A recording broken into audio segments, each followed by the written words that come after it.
Lauren জগৎ মাতাবে বলেছিলেন ঠাকুর শ্রী শ্রী রামকৃষ্ণ। ঠাকুরের মুখ নিঃসৃত বাণী তো আর বিফলে যায় না। এই কথা কেমন অক্ষরে অক্ষরে ফলে গিয়েছিল তা তো সকলেরই জানা। 1898 খ্রিস্টাব্দের 11 সেপ্টেম্বর আমেরিকার শিকাগো শহরের প্রথম ধর্ম মহাসভায় তার উদাত্ত কণ্ঠ বিশ্বজয় করেছিল মুহূর্তে। করতালির ধ্বনি চিহ্নিত করে দিয়েছিল স্বামী বিবেকানন্দের শ্রেষ্ঠত্ব। সেই মহামানবের মহাপ্রয়াণের পরে কেটে গিয়েছে 1 শতাব্দীরও বেশি সময়, তবুও তার জীবন ও চিন্তাধারা একই রকমভাবে এই সভ্যতার কাছে এক পরম পাথেয় হয়ে রয়েছে, থাকবে সভ্যতার শেষতম দিনটিতেও। অথচ ভাবলে অবাক লাগে, এহেন বিশ্ববিজয়ী মানুষও একদিন কলকাতার রাস্তায় ক্লান্ত, পরাজিত, ম্লান মুখে ঘুরে বেরিয়েছেন। 1863 খ্রিস্টাব্দের 12 জানুয়ারি উত্তর কলকাতার সিমলায় জন্ম নিয়েছিল যে ছেলেটি, ছোট থেকেই তার যুক্তিবিদ্যায় দক্ষতা সকলকে মুগ্ধ করত। কিন্তু এত মেধা আর সম্ভাবনা নিয়েও সদ্য স্নাতক নরেনকে পড়তে হয়েছিল অকুল পাথারে। বাবা বিশ্বনাথ দত্তের মৃত্যুর পরে ভয়াবহ অনিশ্চয়তার সামনে পড়তে হয়েছিল তাদের পরিবারকে। মা ও ভাই বোনদের আহারের ব্যবস্থা করতে একটা চাকরি তাই একান্তই দরকার হয়ে পড়েছিল। বিএল পড়া থামিয়ে চাকরির খোঁজে হন্যে হয়ে ঝাঁপিয়ে পড়লেন বছর 21 নরেন। কিন্তু চাইলেই চাকরি দেয় কে?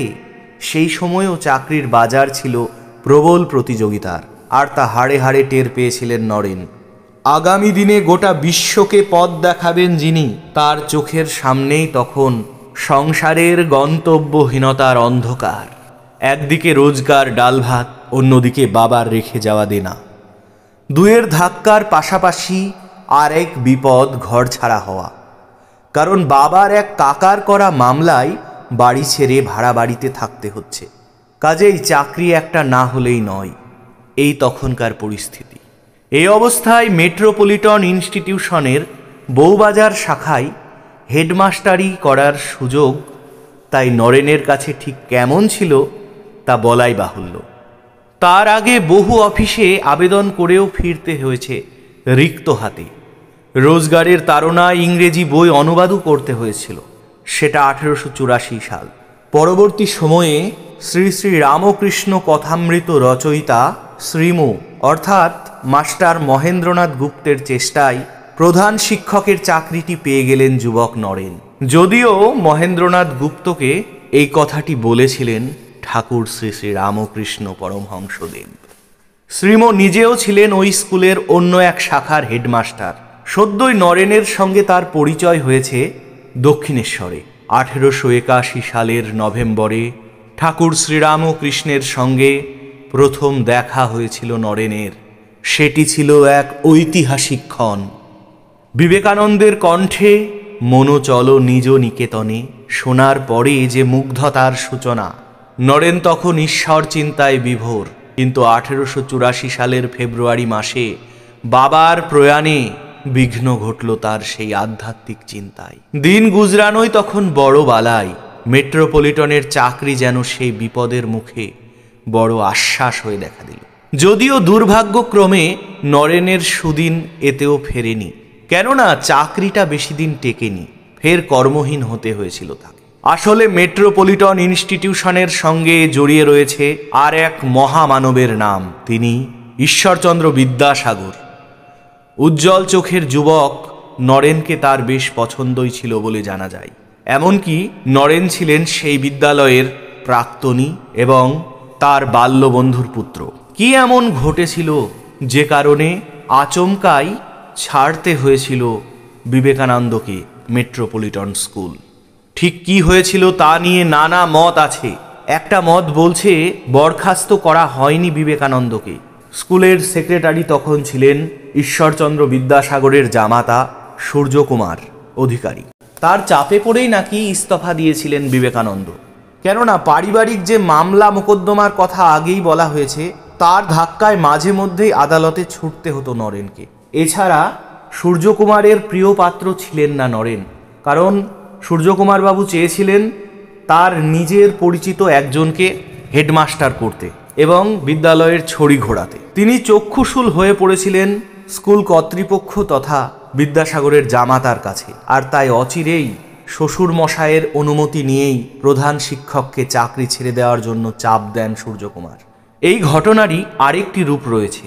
এমনও জানা যায়, নতুন শিক্ষক স্কুলে এসে পড়াশোনার পাশাপাশি পড়ুয়াদের গান বাজনা এবং খেলাধুলা করারও উৎসাহ দেন। এটা মোটেই ভালোভাবে নেননি সূর্যকুমার, ফলে অচিরেই তিনি শ্বশুর মশায়ের কান ভারী করেন। সেই সময় বিদ্যাসাগর পেটের অসুখে জেরবারও ছিলেন, মনটা ছিল অপ্রসন্ন। নিজের বক্তব্যকে মজবুত করতে স্কুলের ছাত্রদের দিয়েও সাক্ষ্য দিয়েছিলেন সেক্রেটারি। এসব শুনতে শুনতেই নাকি বিরক্ত হয়ে বিদ্যাসাগর বলেন নরেনকে আর স্কুলে না রাখার কথা। ঠিক যাই ঘটে থাকুক, বিদ্যাসাগরের স্কুলে মাসখানেকের বেশি থাকা হয়নি বিবেকানন্দের। আর এটা বিদ্যাসাগরের অজানা ছিল না যে বিবেকানন্দ সমগ্র পৃথিবীকে শিক্ষা দিলেন, তিনিই নাকি মেট্রোপলিটন স্কুলের যোগ্য শিক্ষক ছিলেন না। এই কারণেই সম্ভবত দুজনের মধ্যে কোনো সুসম্পর্ক গড়ে ওঠেনি। যাই হোক, জীবন সেই সময় এক বিরাট পরীক্ষা নিয়েছিল নরেনের। মনোবল হারাতে থাকা বন্ধুকে সুরা ও নারীর ফাঁদে ফেলতে চেয়েছিল বন্ধুরা। শোনা যায়, এক বাগান বাড়িতে দেহ পসারিণী রমণীকে প্রশ্নবাণে বেসামাল করে দিয়েছিলেন নরেন। তাকে উতলা করে তুলেছিলেন নরেন। তার দরদি প্রশ্নমালার সামনে পড়ে কার্যতই পিঠ টান দিতে হয়েছিল সেই মহিলাকে। বন্ধুদের উদ্দেশ্য সফল হয়নি। নিজের ব্যক্তিত্বের আঁচে অন্তরাত্মাকে একই রকম আলোকিত রাখতে সক্ষম হয়েছিলেন স্বামী বিবেকানন্দ। তাই তো তিনি স্বামী বিবেকানন্দ। এর পরের কাহিনী আমরা জানি। ঠাকুর শ্রীরামকৃষ্ণের আশীর্বাদ মাথায় নিয়ে গোটা দুনিয়ার সামনে স্বামী বিবেকানন্দের আবির্ভাব ঘটেছিল বিদেশের মাটিতে মহা সমারোহে। স্বল্পায়ু জীবনে কর্মযোগী এক মহাত্মার সাফল্য আজও সভ্যতাকে প্রেরণা যোগায় এবং জুগিয়ে যাবে সারা জীবন।